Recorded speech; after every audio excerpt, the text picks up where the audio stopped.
എന്തുകൊണ്ടാണ് നമ്മുടെ ബ്രെയിൻ പ്രൊക്കാസ്റ്റിനേഷനെ കൂടുതലായി ഇഷ്ടപ്പെടുന്നത്? പലപ്പോഴും വളരെ അർജന്റ് ആയിട്ട് ചെയ്തു തീർക്കേണ്ട കാര്യങ്ങൾ പോലും നാം പോലും അറിയാതെ നാം നീട്ടിവെക്കാറില്ലേ?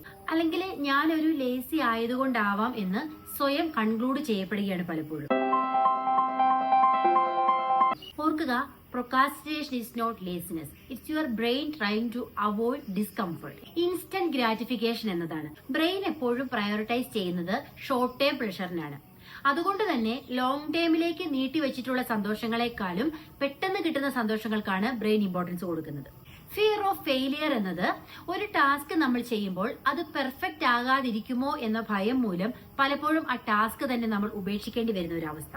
നമ്മൾ ഇതിനെ ലേസിനെസ് എന്നൊക്കെ പറയുമെങ്കിലും ഇത് ബ്രെയിനിലെ ഫിയർ ഓഫ് ഫെയിലിയർ എന്ന പ്രൊക്കാസ്റ്റിനേഷന്റെ മറ്റൊരവസ്ഥയായിട്ട് നമ്മൾ കണക്കാക്കേണ്ടി വരും. ഡിസിഷൻ പാരാലിസിസ് എന്ന് പറയുന്നത് കുറേയേറെ ചോയ്സസ് മുമ്പിൽ ചെയ്യാൻ നിൽക്കുമ്പോൾ ഏത് സെലക്ട് ചെയ്യണം എന്ന ഒരു കൺഫ്യൂഷനിൽ പലപ്പോഴും ഒന്നും ചെയ്യാതിരിക്കേണ്ടി വരുന്ന ഒരു അവസ്ഥയാണ്.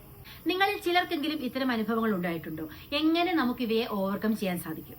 ട്രൈ 5 minutes റൂൾ എന്ന് പറയുന്നതാണ്. ഒരു ടാസ്ക് ആരംഭിക്കുന്നതിന് മുമ്പ് നമ്മൾ തന്നെ സ്വയം പറയുക, ഈ ഒരു ടാസ്ക് വളരെ ഈസിയാണ്, എനിക്കിത് 5 minutesനുള്ളിൽ ചെയ്തു തീർക്കാനായിട്ട് സാധിക്കും. മിക്കവാറുമുള്ള കേസുകളിൽ ആ ടാസ്ക് പിന്നീട് നീണ്ടുപോയാലും നമുക്കത് കംപ്ലീറ്റ് ചെയ്യാനായിട്ട് സാധിക്കും. Break it down. Big task ആണ് പലപ്പോഴും നമുക്ക് ഹെവിനെസ് കൂടുതൽ ഫീൽ ചെയ്യുന്നത്. അതുകൊണ്ട് തന്നെ അതിനെ ഡിവൈഡ് ചെയ്ത് ടൈനി ടാസ്ക് ആയിട്ടൊന്ന് ചെയ്തു നോക്കൂ.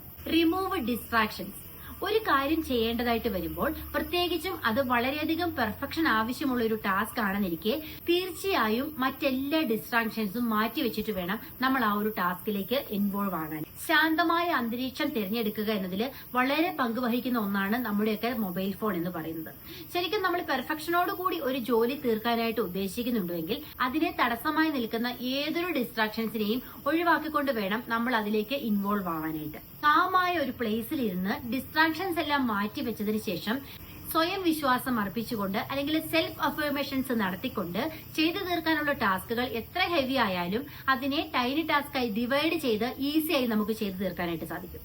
Action beats anxiety. So start small and watch your productivity grow.